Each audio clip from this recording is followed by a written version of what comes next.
Now, today is the 5th day of September, and on a day like this last year, something tragic was unfolding in Nyeri County. This is at Hillside Academy, Endarasha.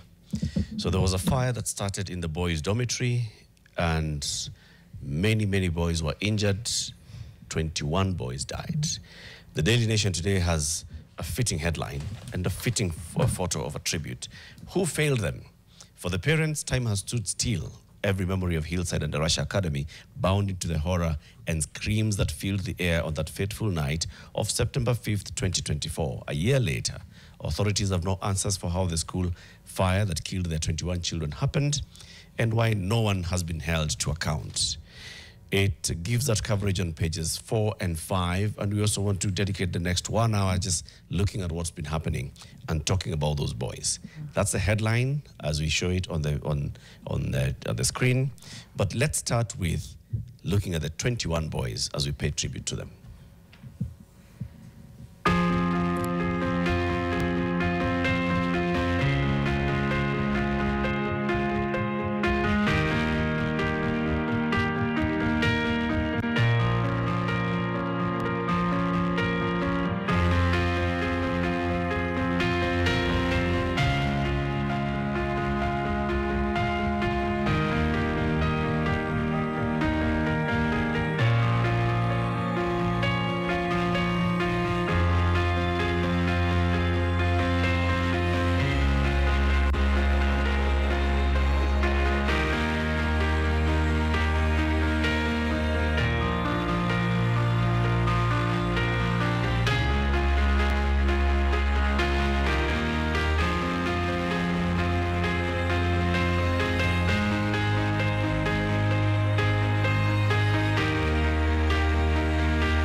We are starting with that because 21 is not just a number.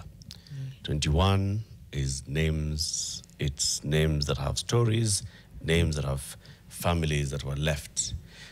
10, 11, 12, 13, 14-year-old boys. They died in a fire. Some were unidentified. And to date, we don't know what happened. We don't know what caused the fire. We don't know who's to be held accountable for it. Nothing like that. And that's why we're saying, let's have this conversation. One of the boys that we've just seen there is Roy Muturi. His father, Cyrus Chege, is in the studio with us, and his father has been speaking out about what happened, speaking on behalf of very many other parents who lost their children, and very many other parents whose children got injured, and they still are seeking answers. Cyrus. Yes. Thank you very much for joining us. And I know it's an emotional one. We had to play that one at the very beginning. It takes you back to a very sad moment. Yeah. But thank you for coming. Welcome. You'll tell us what's been happening in the last 1 year, to you, to the other parents of the other 20 boys, what you've been getting from the government, what you've been getting from the former school administration, and so on. But before we get there, we usually start the show with a day's quote. Words that were said by somebody a long time ago, and seeing how they relate today. Janet is going to give you the quote. Yeah, before that, Cyrus, I'm so sorry.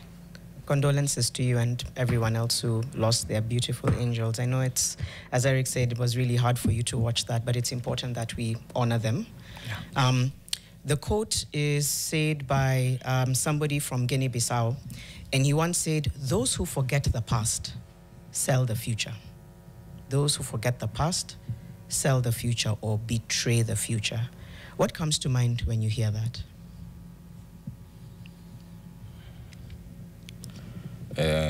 Like in this case of Hillside Academy, you know, we can decide to sweep everything under the carpet.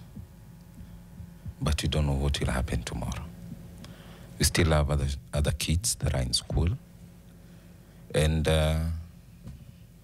for their sake, we need to have all measures taken in place. We need people to be responsible. You know, a parent, when you take your kid to school, you're not there to verify all the measures that has been taken. It is the work of the government to give a clean bill to any institution.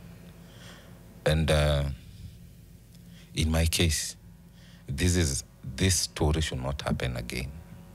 A case like this one, losing innocent 21 kids. You've been looking for answers for the last 1 year. Yes. And like you're saying, so this happened and you realize, all right, there may have been gaps here and there, but it was not the job of a parent to go and start inspecting schools. It's somebody to inspect schools. Yeah. And then there are answers that you then are expecting to get. So before we go back into the tough emotional side of talking about the boys, talking about, for example, Roy Victor, in the last 1 year, how have you and the other parents been receiving information from the Ministry of Education, from maybe the county government of Nyeri, or the police?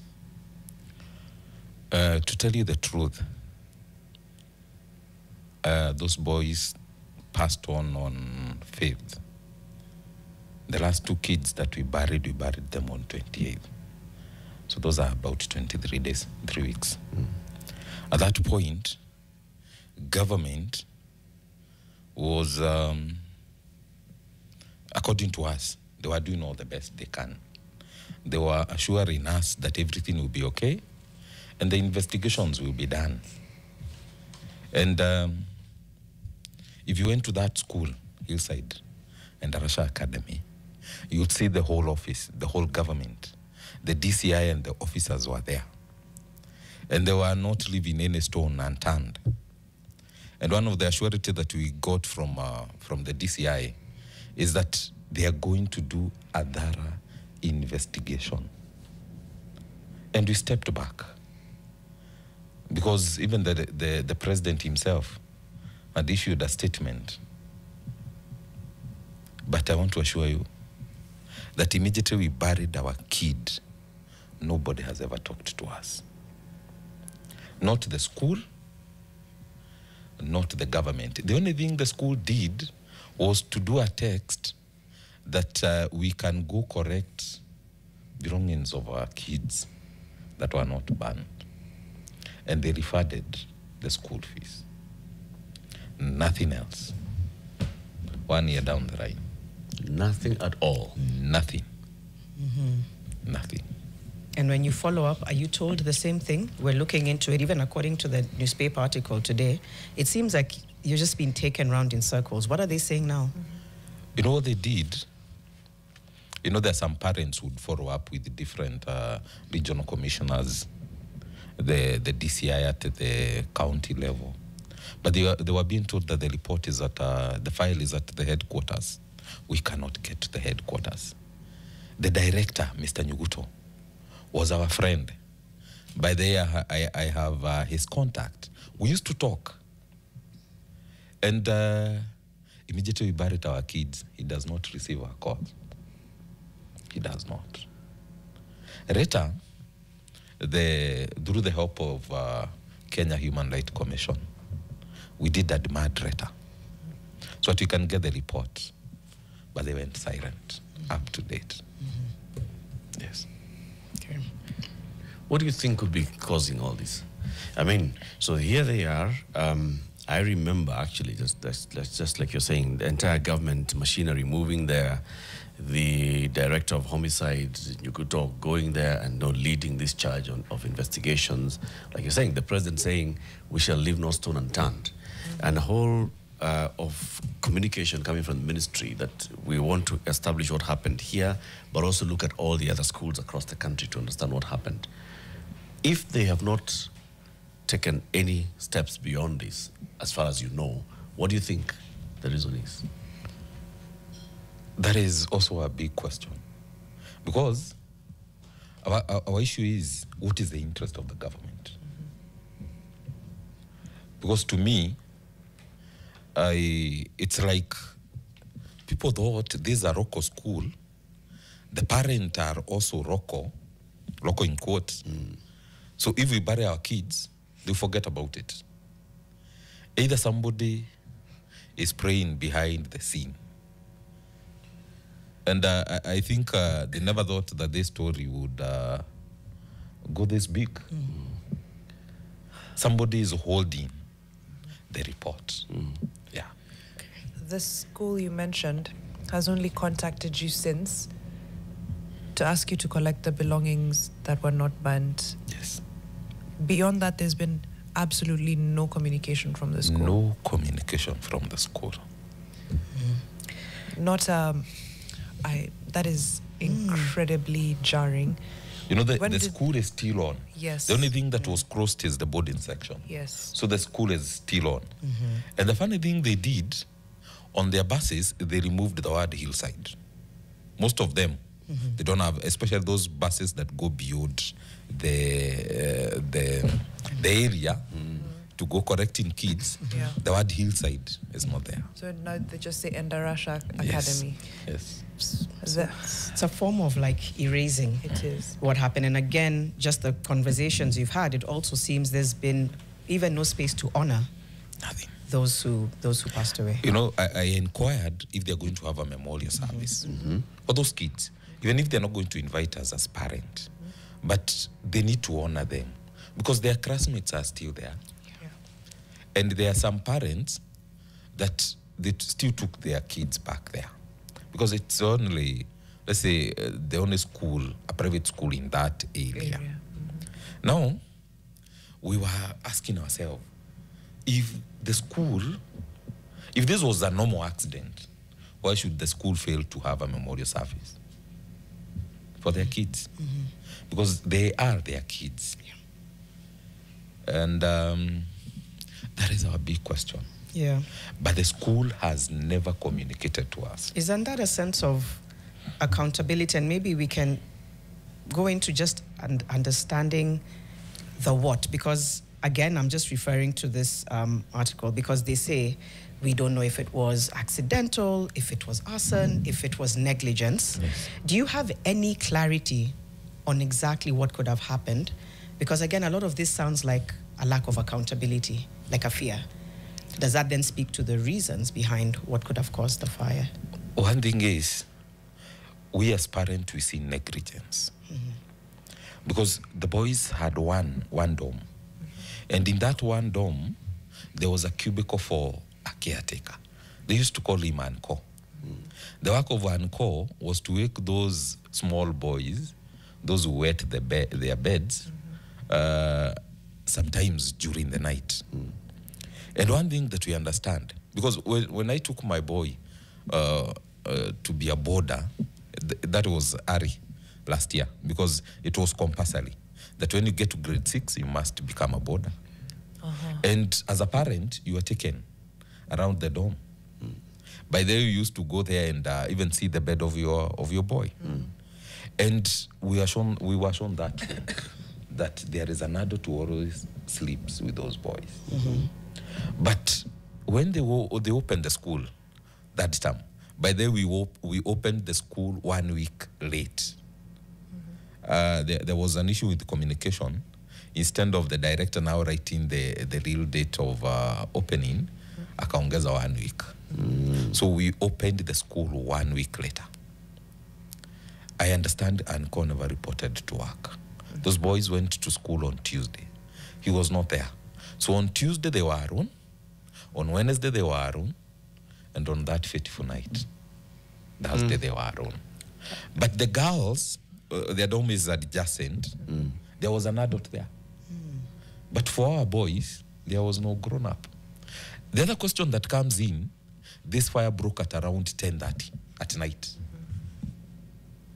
Our question is, you want to tell me there were no teachers at that time? Because 10:30 is a bit early. There was no... the cooks, because the kitchen is also there, Were they not preparing breakfast for those kids? And that is why we see negligence. Yeah. To The other case is the school had CCTV. Yeah, they were there. And to where's the best of you're not sorry, Dano. No, I was just going to ask about the CCTV, but go ahead. Yeah, Miriam. I was going to go into CCTV, but I was before that. To the best of your knowledge, are there not parents? Sorry, are there teachers who live within the school? Yes. And staff who live within the school? Yes. How far from? Not very far. Not very far. The other thing I understand is that the security man was just one at the gate. At the gate of the school? Yeah. How many teachers within the compound? I'm not very sure of the number. Okay, but you know there are some. Yeah. CCTV now, within, I'm assuming the common areas of the boarding as well? Yes. Okay. But I understand when the DCI was asking for the CCTV footage, and the information we got is that they were not in good condition. They were not working. So it was just there for show. Yeah. Because I remember I went there on Sunday after that fire, and the DCI was very furious on that day because the school was holding. They never wanted to give complete report of what happened. Really? And he was very furious. Very furious. By then you could imagine some people would be jailed the next day. From how he was acting. Yes. If Angkor was not in on this fateful night, was the dome locked? I'm not sure. But it was like whoever took the kids to sleep locked the door. You know, even the washrooms were inside. Inside the dome. So there was no reason for kids moving out of the dome. So I think when Aniko failed to come, they decided let them sleep. We simply closed the door. And lock them in. Yeah. And we don't know who handled the boys on that night. We don't. Like who made sure that the boys are in their dorm, that the boys are in their beds, that we're switching off the lights. We don't know. You don't know who did it. We don't. No answers from the school. No answer. You said the girls is adjacent. Did they hear? They must have heard the commotion. Yes. Okay. How did they respond? If they had a matron or an adult, did she take any action? We don't know. Okay. We don't know what happened. This is Because I arrived there at around 11:10. I was in school. But at that time, the 11 dome was a.m. already down. This is it, yeah. That night. 11 p.m. Yes. And they The said the fire fire started started at at 10:30. 10:30. You were there by 11. By 11:10, I was there. You got somebody called and said, I got a call. Okay. You know, I don't live very far. Yeah. It's around 15 kilometers from the school. Yeah. So when we got a call that the hillside is on fire, I called a friend of mine and we went there. Who called you? Somebody from within, not very far from the school. All right. Okay. So a neighbor of the school. He knew that I have a You have a boy there. student Yeah. there. what did you see when you got there? It was just chaotic. You know, the community it was in, kids, all of them, they were out, and you were shouting there, calling your son. Yeah. Yeah. Cyrus Chege was the father to Roy Muturi, who was one of the boys that unfortunately passed away on this day at the Hillside Endarasha Academy. Others who passed away include Collins Warutere. As we go into this break, let's hear Collins' mom and dad and what they say about the events of that day and what they've been going through. We'll take a break and we'll come back and continue this conversation. Mimi ni Mama Collins Mureithi. Tangu siku hiyo ya mkasa huyo wa shule, sisi tuliadhirika kabisa mpaka wa leo. Juu hatutapata justice ya watoto wetu. Wakati tulisikia shule imeshomeka, tulipigiwa simu saa 4 inaelekea saa 4, tukapigiwa simu tukaambiwa shule imeshomeka. Juu mimi nilikuwa najua kisha niko karibu na dormitory ya fulana. Nikamwambia, Kai, watoto wetu wako wapi? Nikapata mwenye alikuwa bedmate wake, nikamuuliza ako wapi Collins. Kaanza kumtafuta, akaniambia nilimuita, lakini sijui kama alitoka. Nikatafuta mtoto wangu nikakosa. Na kila nilikuwa nikipita hapo nikiona hilo kaburi na msalaba juu yake, nasikia kama ugonjwa imeshaikia. Nasikia ninaweza anguka, ninaweza ruka akili.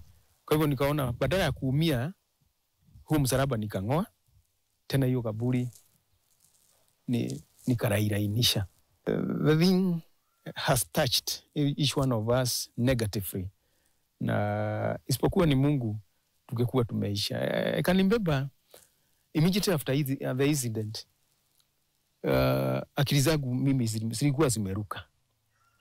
Na hata ikabidi nipelekwe hospitali. Na nilipopelekwa huko hospitali kwa sababu akili zilikuwa zimepagawa, ilifika hapa hali hata nikatoroka hospitali bila hata kujua. Justice is a really big word, and we'll thread what that looks like for you. But just over the break, Cyrus, we were discussing the government's involvement. Since the last burial happened on the 23rd of September, you've not had any communication from government, from the school, aside from asking you to come and collect belongings. Yes. But before that, there was a lot of government involvement. You've spoken to the big proclamations that DCI made, the president, everyone around that time. What was the level of involvement as far as government and in burying your son and the 20 others who lost their lives? Government took over everything. Everything. By the way, they prayed with our minds. What happened? They separated us now from the public. At that point, the media would not get any access. Because if you're at home, you don't know, the media cannot locate you. So the only place we used to go, it is either the school or the Narumoro funeral home. By there, that is where everything happened. So most of the time we were there. So one thing is that media was kept away. And you know, they had that notion that we the parents were made to believe that the media will not make things better. They simply make things worse. And every move you had to make, it was being controlled by the government. You not take your son's body to a different morgue. Like I was talking about my son. My son passed on at Kenyatta National Hospital. I went there, he passed on Friday. And I went there on Saturday to correct the body with my family members and some friends. But I was told, you cannot correct the body. You have to get clearance from the DCI. So I went back. On Sunday, I was told to go to the school. And that is where I would get the clearance and I'll be told the conditions. Then I was given the Nyeri County Health Director. I cannot remember it was Dr. Moreo or Dr. who. I cannot really recall the name. And that is the person who made the arrangement of how I'll go and pick the body. From Kenyatta? From Kenyatta. I was given a rad cruiser from the county government, and I was to go pick an officer at Nairobi. By then we found the officer waiting for us at Kenyatta. After we did the clearance, by then that clearance, even Kenyatta National Hospital was an issue to do the clearance, because I think the fee was to be waived off. They had not gotten the official communication. So what we did is that I agreed that I'll be paying that money. I think it was 20-something thousand. Pole. I think I committed myself to that. But then the officer told me, instead of you arguing that the government has given an order, just agree to this. So I committed myself, I'll be paying 2,000. The morgue fee, they said I must clear. I paid 2,000. But I have a letter to that effect. I paid 10,000 cash. Then the body was released. And because all of us could not fit in this rad cruiser, we had a personal car. So we were given condition that the rad cruiser carrying the body should not stop anywhere. And immediately we get to Narumoro, I give a call to the director, Mr. Nyuguto, no matter what time. And that's what exactly we did. When I got to Narumoro, I called him. Nimefika. Then the body was received. At the Narumoro morgue? Yes. That is where all the other bodies, the 20 of them were there. Yeah. Now, during the Requiem Mass, You know, me, by the next day I went there. And I was telling them, I need the body because I can be able to identify my son. I can be able to see him so that I can go and bury the kid. And I was told no. I got furious. I told him, I even paid the morgue fee. So what are you telling me about the government? And I was told, this is not your kid. But those were words. This is not your kid. The kid belongs to the government. That's what we were told. And even after the DNA, after post-mortem, we never got any report from that. Then the requiem mass was to be held on Wednesday. But I think either the president or the deputy president was not available. So it was now pushed to Thursday. And some parents had made arrangement to have the burial on Thursday. And we argued, by the way, as parents, we never wanted to have the requiem mass. And we were saying, why are they parading our sons? You know, this was just PR. Yeah. Then we were told we must follow what the government is saying. And we were given condition that those kids must be buried Thursday and Friday. I and Paul Gadogo. Thursday is the day of the requiem mass. Yes. By the way, we were to finish very early. By the way, we were done at around 11. So that we can have time to go and bury them. There's some parents who bury their kids on that day. Now, the condition was, if you're not going to bury your kid on that day, then it is the next day. And I insisted, I have made arrangement for Saturday. Because most of my relatives were working. Right. And we were given permission. Me and Paul Gadogo, we buried our sons on Saturday. When you say permission and these directives, who's communicating them to you? Who is telling you? The director, Mr. Nyuguto. But then he is the DCI. He's the director of homicide. Of homicide Yeah. at DCI. He was in charge of everything. Now, one parent, after, you know, we had a meeting. I think it was on a Monday after, that is before the liquid mass. And that is why we were being given the 100,000. One parent wanted to take the body after the liquid mass. She wanted, by the Tesarede, she wanted to take the body to the nearest funeral home. And we were told no.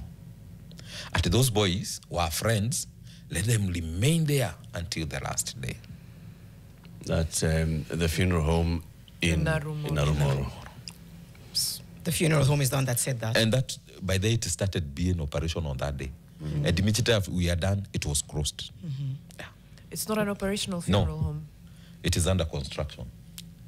But it has good facilities. It has all the facilities. So we were allowed to have those bodies there. Up to now, I don't know if it is operational or not.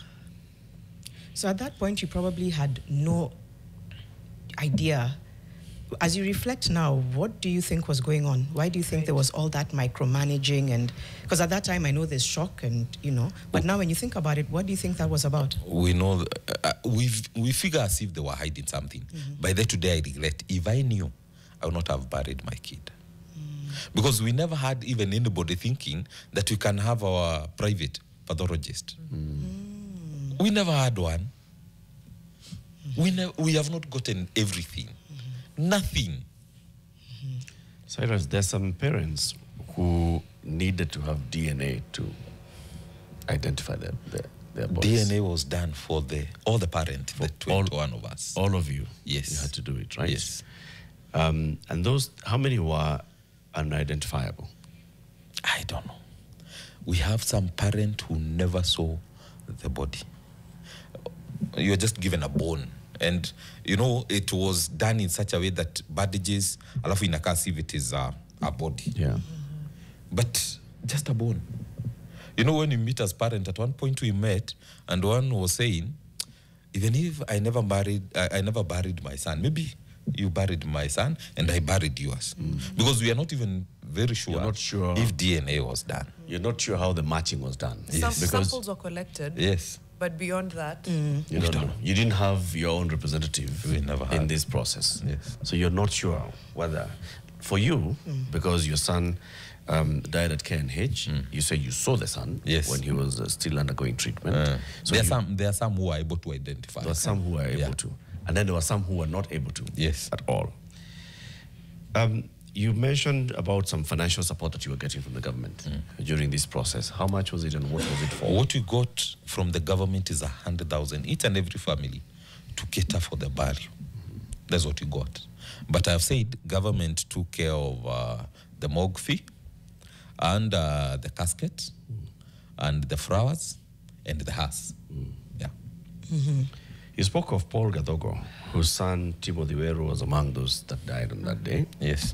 He spoke to NTV, and we've got a bite of him. So let's hear from Paul Gadogo, and also hear from the parents of Bernard Warutere, who also was among those that died on that day.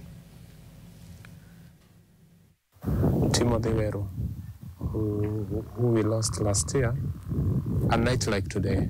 After that reminds that we sensed, personally I sensed things are not okay, because I could not understand how we'd go for the Requiem Mass, and immediately we were told that the bad days should be disposed immediately. The people we trusted to give us a closure into this, to tell us this is what happened, did not tell us that information. You know, even the post-mortem report, we are not even given. You know, the only thing I have that shows that I was once a father of Timothy is the birth certificate and the death certificate. It has been rough. It has been bad. It has been painful. No report from the government, no report from the school, no communication whatsoever. Tumekuwa tu tukisukumwa na huzuni juu tulikuwa tumeagizwa tutapatiwa justice na haikupatikana mpaka leo hatujaipata. Tena hata huyu mwalimu mwenye shule ana shughuli na sisi, inatufanya tuwe na huzuni zaidi. Tena watu kukaa bila, ni kama watu hawana mwenyewe. Serikali haiko upande wetu, shule haiko upande wetu, sisi tunashindwa tuko upande gani? Unajua kama tungejua chanzo cha moto ama kilichosababisha, mtu angesikia at least nikaa umetosheka. Serikali ilikuwa inatushughulikia kutayarisha mazishi, na kisio yetu kwanza ilishughulikiwa sana na watu wa DCI, na walikaa huko kwa muda. Lakini ya kuchagaza ni kwamba saa hii ni kama tunaelekea mwaka mzima, hatujapata habari yote kutoka kwao. Hawaja tueleza upelelezi wao walipata nini, na bereni walituhakikishia kwamba watasukuma mambo hayo mpaka tupate haki yetu. You know, when you hear these parents, and even the way Cyrus is saying, all of them are basically saying, we don't know what happened. So when it comes to looking for closure, you can't have closure when you don't know what happened. Sure.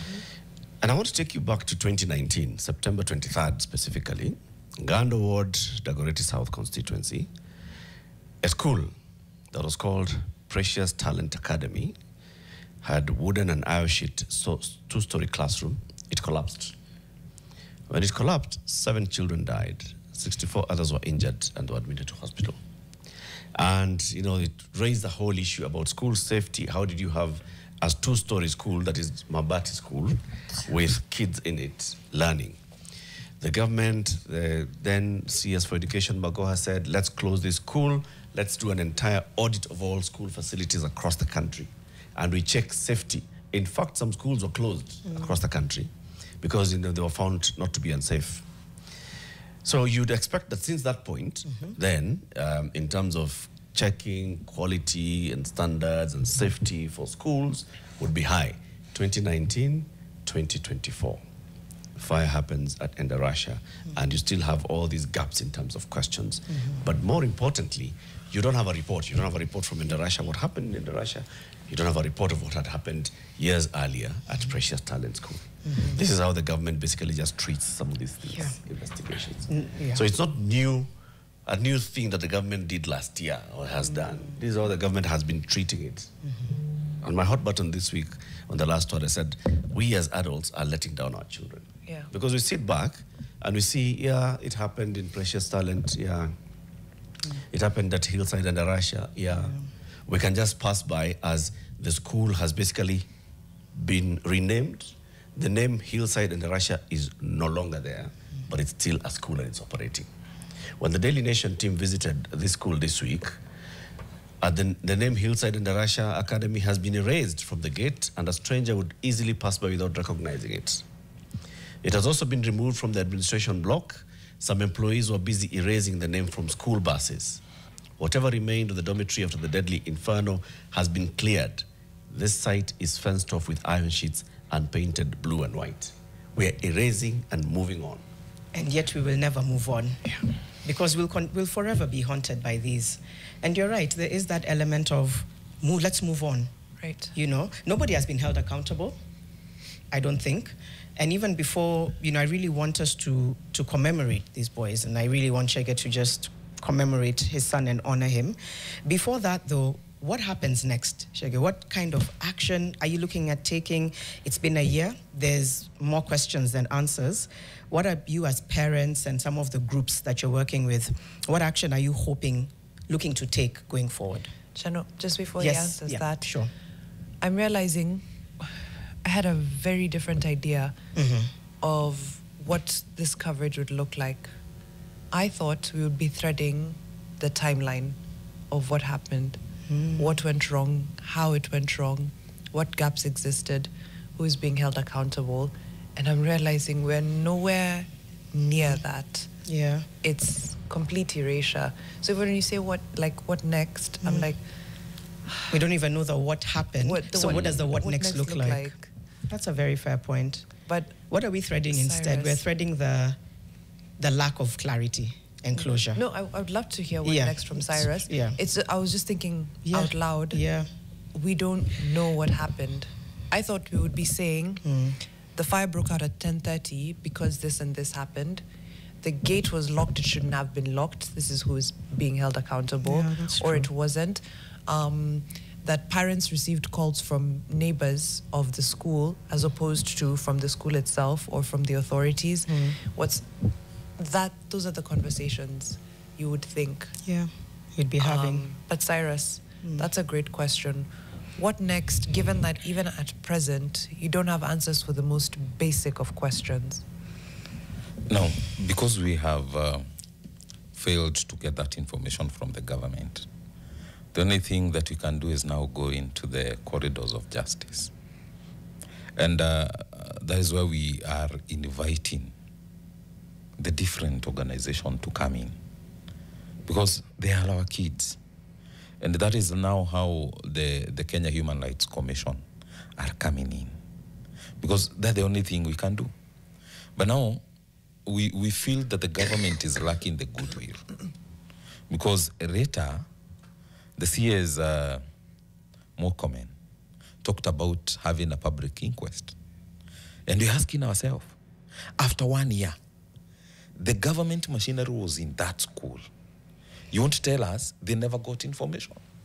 All the staff were there. By the way, I tell you, on that Sunday that I went there, the staff, they were there. And they were being questioned. And I'm telling you, the DCI was very furious. Now, who made this decision that we go to the public inquest? Because they're supposed to give us that inconclusive report, and we see the gaps. Because I'm wondering, why should we go for public inquest after 1 year? Are we going to get all the workers that were there? Because if you were to do that, you know, this happens when it means that investigation failed. That's the only thing that we can say. And they had everything. They were there for 1 month. What were they doing? And it is like they simply want to play around with our mind. Yeah. It means that the public inquest will take another 1 year. So next year, September, we'll be talking about the same story. Yeah. Are we going to heal? And we have arrived to live. We have kids. You know, some of us, we had to relocate. Like me, I had to relocate my family. Yeah. Most of the family, they relocated. Do you know the funny thing? Why? I even don't. Because Why, Cyrus? Because what happens, each and every time I'll be seeing those kids as I'll be seeing that bus. I'll be seeing those teachers. And they're not going to heal. Like my son, who is 7 years old, does not want to hear anything about Roy because of the memories. Do you know the funny thing? They don't visit home. Even my wife does not go home because they're going to see the grave. And my small girl talks about Roy is there. Ako pale kwa fence. Why? Because I have surrounded a fence to that area. Yeah. And they know the brother is there. We left him there. So what are we going to tell our kids? You can imagine, I'm a teacher. I teach boys. And sometimes I work so hard. Sometimes I go to class late hours or very early in the morning. Then back in my mind, I ask myself, where is my son? Sometimes I see a boy who resembles my son. And you know I have to walk out of class because I don't want those boys seeing me breaking. That the pain that we go through each and every day. Some parents, like this Timothy, this was the only child. You can imagine how they are feeling. Then the government fails. And sometimes I feel like asking our president, with all due respect, if this was his grandchild, could he have kept quiet? We saw the other day an MP being shot, but within 2 weeks, people, wild. But our sons, 21 of them, innocent. You know, they don't have that platform to go and demonstrate. You know, like Gen Z, they forced the government even to form a commission. But what about our kids? They don't have a group that can go to the streets and demand for justice of those kids. And that is why I ask, even MPs, they have never talked about this case. Yet, they have everything. They have machinery. They have everything. And that's why sometimes you see a child dies, an MP lost her son. And the public were very happy. Why? Because the common man has nobody. And just like we were being told, I want to remind the government, they told us that those boys do not belong to us. They belong to the government. And my question is, where is this government?